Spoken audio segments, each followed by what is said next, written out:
Welcome to our platform. आज हम बात करेंगे अध्याय 4 के बारे में, जो कि कक्षा 7 का टॉपिक है वायु। इसके बारे में हम आज अध्ययन करेंगे। यदि आप हमारे चैनल से पहली बार जुड़े हैं तो आपको बता दें, सीटेट का पूरा कोर्स हम इस चैनल पर करवा रहे हैं। साथ में जो पीडीएफ है वो भी फ्री ऑफ कॉस्ट आपको प्रोवाइड करवा रहे हैं हमारे व्हाट्सअप ग्रुप पर और टेलीग्राम चैनल पर। इन दोनों की लिंक डिस्क्रिप्शन में मिल जाएगी। यदि आप डायरेक्टली जुड़ना चाहते हो तो लिंक से डायरेक्ट कनेक्ट हो सकते हो, या फिर स्क्रीन पर लिखे नंबर पर आप व्हाट्सअप कर सकते हो। हम आपको कनेक्ट कर देंगे और आपको नोट्स प्रोवाइड करवा देंगे। इससे पहले हिस्ट्री कंप्लीट हो चुकी है और उसके जो नोट्स है वो भी हम प्रोवाइड कर चुके हैं। आज हम बात करेंगे वायु के बारे में। वायु क्या है? वायु क्या है? पृथ्वी पर सभी जीव जीवित रहने के लिए वायुमंडल पर निर्भर है। वायुमंडल मतलब विभिन्न गैसों का संगठन होता है। अब इनमें ऑक्सीजन भी आती है, नाइट्रोजन भी आती है और कार्बन डाइऑक्साइड भी आती है और भी विभिन्न प्रकार की गैसें आती है। तो अगर हम बात करें वायुमंडल में ऑक्सीजन आती है तो सांस लेने के लिए कौन जिम्मेदार रहेगा? वायुमंडल रहेगा, क्योंकि ऑक्सीजन वायुमंडल का पार्ट है। इसी तरह की हम बात करें, सूर्य से आने वाली हानिकारक किरणों की रक्षा कौन करता है? वायुमंडल करता है। वो कैसे करता है? क्योंकि आप जानते हो ओजोन परत पाई जाती है। ओजोन परत क्या करती है? सूर्य की किरणें जो आती है हानिकारक, उनको वहीं पे रोक लेती है और धरती पर आने नहीं देती। तो हानिकारक किरणों को भी रोकने का काम कौन कर रही है? वायुमंडल कर रहा है। हम आगे बात करेंगे वायुमंडल के संगठन के बारे में। वायुमंडल का संगठन क्या है? वायुमंडल में विभिन्न प्रकार की गैसें पाई जाती हैं, आपको मैंने पहले ही बता दिया। उनमें से जो सबसे ज़्यादा गैस पाई जाती है वो पाई जाती है नाइट्रोजन। ये वाला एरिया पूरा किसका है? नाइट्रोजन का। उसकी मात्रा कितनी है? 78%। और इसके बाद में जो ज़्यादा गैस है उसको हम बात करें तो वो है ऑक्सीजन, जिसको हम बोलते हैं O2। 21% गैस है। वो वाला हिस्सा कौन सा है? ये वाला हिस्सा पूरा ऑक्सीजन का है। इसके अलावा भी और भी गैसें पाई जाती हैं, जैसे कि CO2 मीन्स कार्बन डाइऑक्साइड। अगर हम ऑर्गन की बात करें 0.93% है। उसके बाद में हम बात करें अन्य गैसें 0.04% के अंतर्गत आती हैं।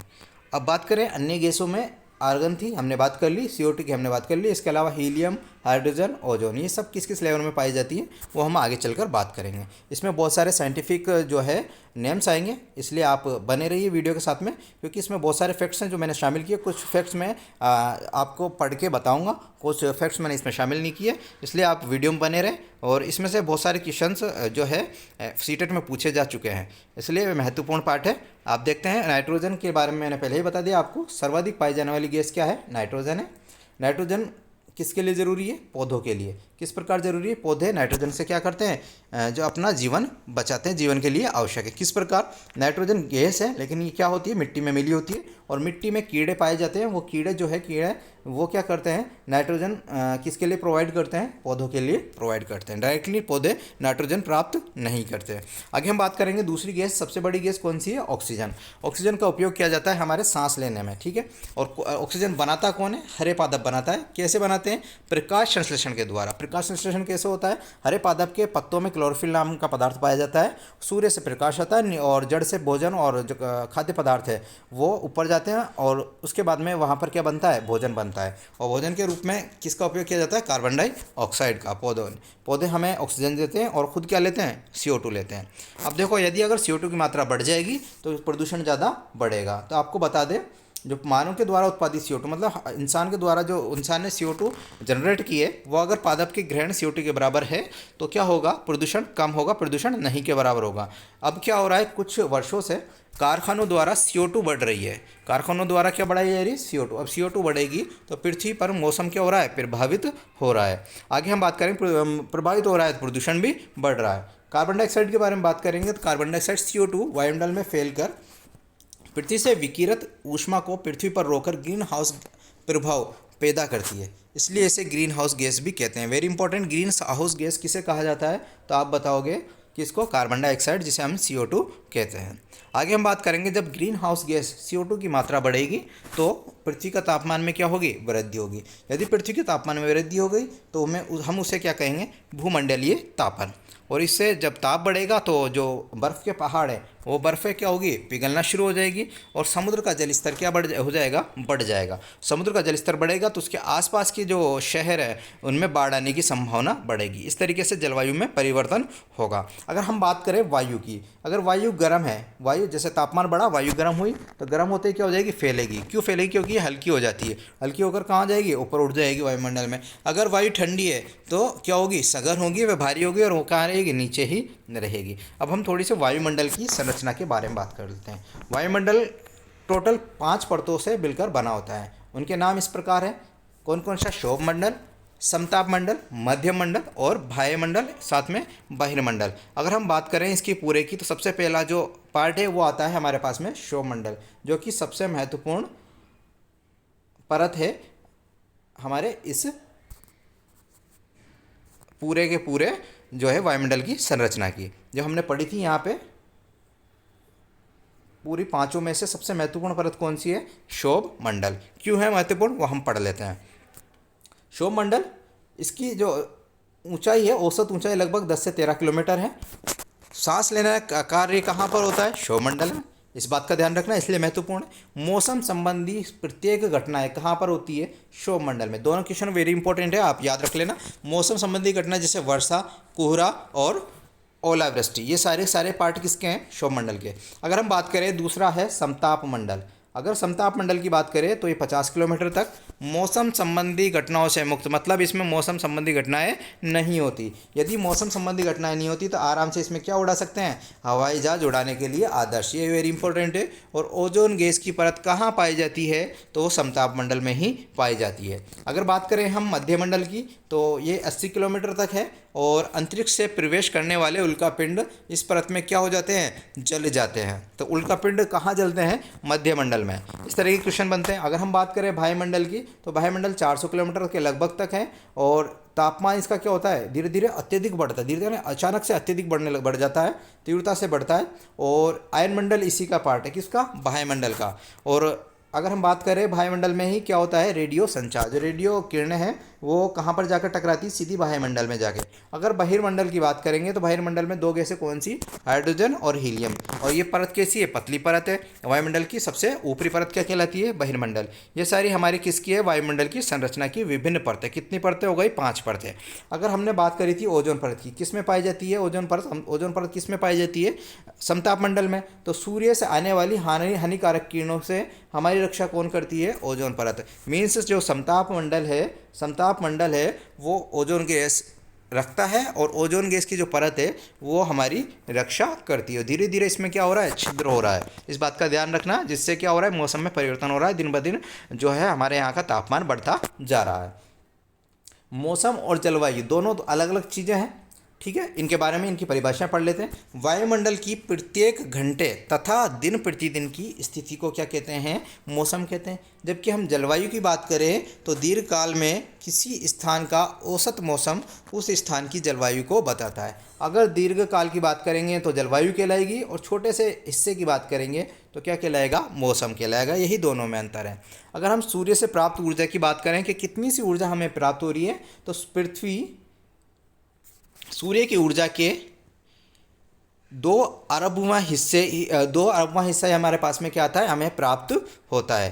अगर हम बात करें तापमान की, तापमान वायु में मौजूद ताप एवं शीतलता के परिणाम को तापमान कहते हैं। वायु में मौजूद ताप एवं शीतलता, ताप मतलब गर्मी, शीतलता मतलब ठंडा, अगर ये दोनों का जो परिणाम है उसको हम क्या बोलेंगे? तापमान। नहीं बोलते कि आज तापमान हो गया 50 डिग्री सेल्सियस या 60 डिग्री सेल्सियस या फिर 30 डिग्री सेल्सियस या 0 डिग्री 1 डिग्री सेल्सियस, तो वो तापमान हो गया हमारा। अगर इसी के साथ में हम बात करेंगे आतपन की, वेरी वेरी इंपॉर्टेंट टॉपिक है। आतपन किसे कहते हैं? ये एक महत्वपूर्ण कारक है जो तापमान वितरण को प्रभावित करता है। सूर्य से आने वाली वह ऊर्जा जिसे पृथ्वी रोक लेती है, ठीक है ना, पृथ्वी क्या कर लेती है? रोक लेती है, उस तापमान को वापस नहीं जाने देती, उसे क्या कहते हैं? आतपन कहते हैं, ठीक है। मात्रा, अगर इसकी मात्रा कहाँ से कहाँ बढ़ती है? अगर भूमध्य रेखा पे बात करें तो आतपन की मात्रा क्या है? ज़्यादा है। जबकि ध्रुवों की बात करें तो आतपन की मात्रा क्या है? कम है। मतलब भूमध्य रेखा से अगर हम जाएंगे ध्रुवों की ओर तो आतपन की मात्रा क्या होगी? घटेगी। अब बात करेंगे वायुदाब की। वायुदाब क्या होता है? पृथ्वी की सतह पर वायु के भार द्वारा लगाया गया दाब। वायु के भार द्वारा लगाया गया दाब क्या कहलाता है? वायुदाब कहलाता है। वायु सदैव उच्च दाब क्षेत्र से निम्न दाब की तरफ, उच्च दाब से निम्न दाब की क्षेत्र की ओर गमन करती है। जिस तरीके से आप पानी देखते हो, पानी ऊपर से नीचे की ओर बहता है, उसी तरीके से उच्च दाब की क्षेत्र से निम्न दाब क्षेत्र की ओर वायु सदैव क्या होती है? गमन करती है, मतलब जाती है, बहती है। थोड़े से फैक्ट्स के बारे में बात कर लेते हैं वायु के। वायुमंडल में ऊपरी ओर जाने पर वायुदाब क्या होता है, कम होता है। ऊपर की ओर जाएंगे तो वायुदाब कम होगा। अगर समुद्र स्तर से पर क्या होता है, सर्वाधिक होता है वायुदाब। समुद्र स्तर की बात करें तो सर्वाधिक होगा जैसे जैसे हम ऊपर बढ़ेंगे। ये समुद्र स्तर का मतलब हम जहाँ पर रह रहे हैं, और जैसे जैसे ऊपर बढ़ेंगे तो वायुदाब क्या होगा, कम होता जाएगा। अब तापमान के हिसाब से जो है हमारे मौसम की बात करते हैं। यदि तापमान अधिक है तो वायु क्या हो जाएगी, गर्म हो जाएगी, और गर्म हो जाएगी मतलब हल्की होगी, हल्की होगी मतलब ऊपर उठेगी। अगर ऊपर उठ रही है तो निम्न दाब क्षेत्र बनेगा। क्षेत्र कैसा बनेगा, निम्न दाब। और निम्न दाब क्षेत्र बनेगा तो मौसम कैसा होगा, बादल युक्त, मतलब उस समय बादल युक्त होंगे और आकाश व नम मौसम होगा। बादल युक्त आकाश कैसा होगा, इस आकाश कैसा होगा, बादल युक्त होगा और नम मौसम होगा। अगर तापमान कम है तो बात करते हैं, तापमान कम है तो वायु कैसी होगी, ठंडी होगी।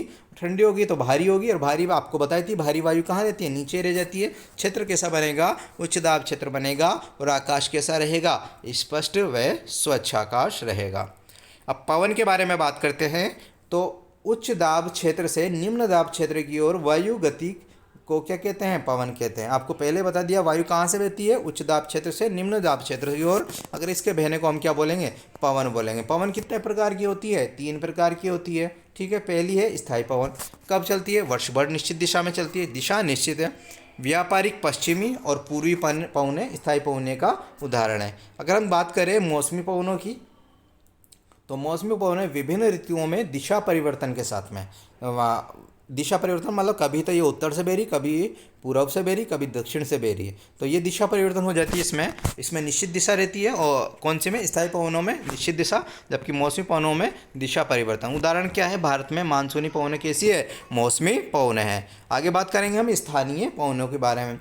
किसी छोटे क्षेत्र में वर्ष या दिन के किसी विशेष समय पर चलती है। कौन सी पवन है, स्थायी पवन है।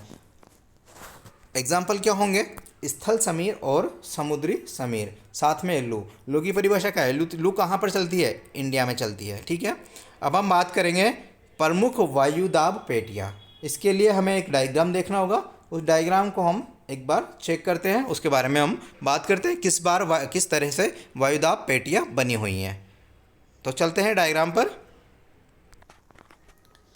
अगर वायुदाब पेटियों की बात करें तो इस तरीके से ये हमारा पूरा एक तरीके से यूँ मान लो कि ये ग्लोब है हमारा पास में, ठीक है ना।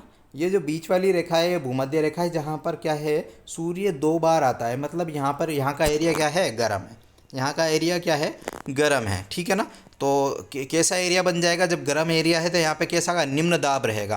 कैसा रहेगा दाब, निम्न दाब रहेगा। जब निम्न दाब इस जगह पे रहेगा, क्योंकि गर्म एरिया है तो निम्न दाब रहेगा। निम्न रहेगा तो पवन कहाँ से कहाँ चलेगी, ऊपर से नीचे की ओर। सारी पवनें निम्न दाब की ओर, इधर से भी क्या चल जाएगी, निम्न दाब की ओर चल जाएगी, ठीक है ना। तो पहला एरिया हमारे पास में ये बन गया, ठीक है ना। दूसरे की बात करेंगे हमारे पास में उत्तरी व्यापारिक पवनें।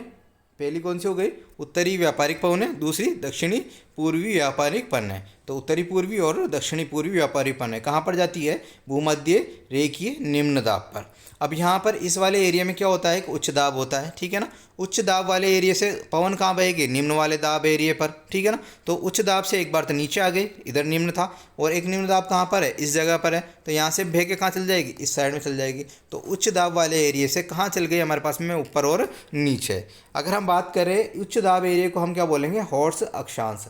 क्या बोलेंगे इसको, हॉर्स अक्षांश। इस बात का ध्यान रखें, हॉर्स अक्षांश किसे बोलते हैं, उच्च दाब वाले एरिया को। इसका दूसरा नाम क्या है, उपोष्ण उच्च दाब, उपोष्ण उच्च दाब। और आगे हम बात करेंगे ध्रुवों की, तो ध्रुवों पर क्या होता है, ध्रुवों पर उच्च दाब होता है। ध्रुवों पर क्या होता है, उच्च दाब है, और यहाँ पर उच्च दाब है तो अध्रुवीय निम्न दाब पर जाके इनकी पवनें क्या होगी, बहेगी। अगर हम इस पूरे जो डायग्राम है इसका अगर निष्कर्ष निकालेंगे तो एक ही बात आपके समझ में आ रही होगी कि जो पवनें हैं उच्च दाब से निम्न दाब की ओर बहती है। अब हमें आप जो कमेंट करके बताइएगा वो मुझे ये बताइएगा सर्च करके कि जो ये हॉर्स है अक्षांश, जो है उपोष्ण दाब उच्च दाब है, ये कितने डिग्री अक्षांश से लेकर कितने डिग्री अक्षांश तक स्थित है। तो यही था आपका उच्च दाब पेटियों का विस्तार, उच्च व निम्न दाब, ठीक है। आगे हम बात करेंगे, अगर आपके ये समझ में नहीं आ रहा है तो इस जो टॉपिक, ये वाला टॉपिक है, मैं अलग से दोबारा से बना के एक बार जो है हैंड रिटन आपको समझा दूंगा, एक 2 से 3 मिनट की वीडियो बना के। आप कमेंट करके बता दीजिएगा, ठीक है। अब चलते हैं हम वापस से। हमने वायुदाब पेटियों के बारे में बात कर ली। अब हम बात करेंगे आर्द्रता के बारे में। क्या आर्द्रता क्या होती है? वायु में किसी समय जल वाष्प की मात्रा को क्या कहते हैं? आर्द्रता कहते हैं। अब जल वाष्प की मतलब जल की मात्रा किस में? वायु में, ठीक है ना। जिसे हम नमी वगैरह कहते हैं ना, उसे हम क्या कहते हैं? आर्द्रता कहते हैं। अगर जल वाष्प की मात्रा अधिक होगी तो दिन कैसा होगा? आर्द्र होगा, ठीक है। जल वाष्प ऊपर उठता है, ठीक है, फिर क्या होता है? वो संघनित होकर क्या हो जाता है? ठंडा हो जाता है। ठंडा होने के बाद में वो किसका रूप ले लेगा? जल की बूंद का रूप ले लेगा। और ये जल की बूंद एक साथ मिलकर किसका निर्माण करती है? बादल का। तो इस चीज़ को ध्यान रखना, जो हमारे पास में जल वाष्प है वो ऊपर उठेगा, संघनित होकर ठंडा होगा, फिर उसके बाद में जल की बूंद का निर्माण होगा, उसके बाद में बादल के रूप में जो है उसका निर्माण होगा, ठीक है। अब वर्षा के बारे में पढ़ लेते हैं।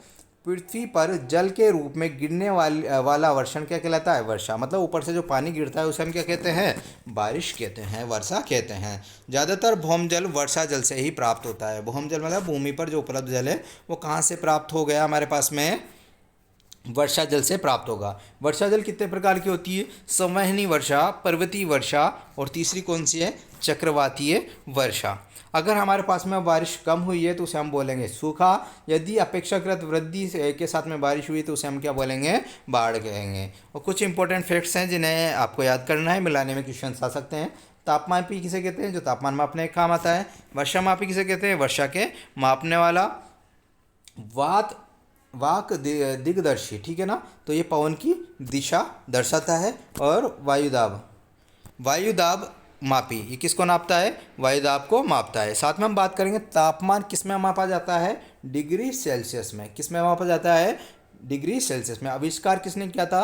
एंडर्स सेल्सियस ने, इसलिए हमें किस में क्या नाम रखा है इसका? Degree Celsius.